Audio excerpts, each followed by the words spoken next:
News coming in. Addressing a news conference following the blast, President Macron stated, and I quote, "We are not naive about the risks, but they are being managed. Certain groups sought to prevent Syria's full and complete reintegration into the international community. France is working to redefine its security and military cooperation with Syria, including the potential support of French special forces to fight Islamic State, which has claimed several attacks on Syrian forces this year as well."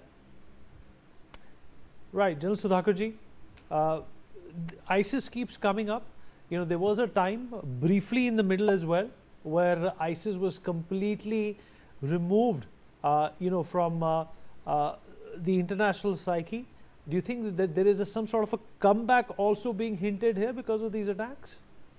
Absolutely. We need to understand, although this question should have been pointedly asked to Professor Guru Ratna, because he is an authority. But I have visited the place, I have studied the subject myself.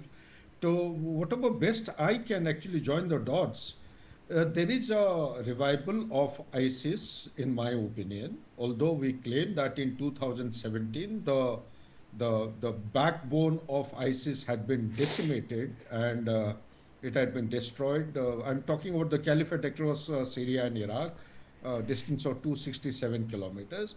Consequent to that claim, I feel, although the small splinter groups have actually spread, one group has gone towards Northwest Africa and now they're playing merry hell towards Sahel region, which is cutting across the Central Africa to the northeast to the Horn of Africa.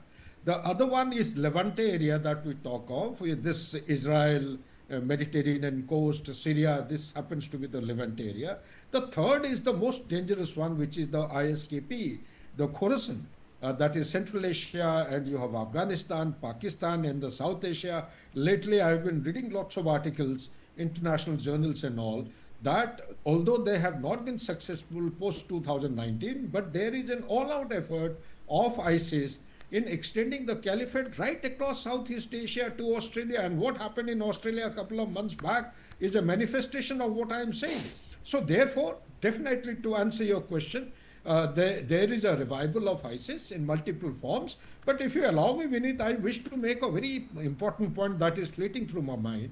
We need to understand this bomb blast from the perspective of telling the ruling dispensation that all is not good under you. There is no stability.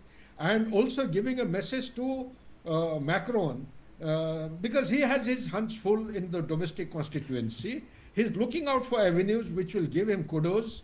And he's come here. He is the first president of European Union, one of the oldest countries as a member of European Union, visiting Syria. Also, it is a founding member of NATO. That has to be understood. So there is some kind of a convergence, platform of convergence, congruence between what he is doing, and at some point in time, there was convergence between Donald Trump and him with regard to Syria. And like ma'am has said very rightly, whatever right, things happening in Syria, it is we unfortunately have run out of time, sir. We have run out of time. I appreciate your thoughts as always. Mr. Gunaratne, Ambassador Mukherjee, General Sudhakarji, always a pleasure. Thank you so much for your time and those perspectives. We take a break. Be right back.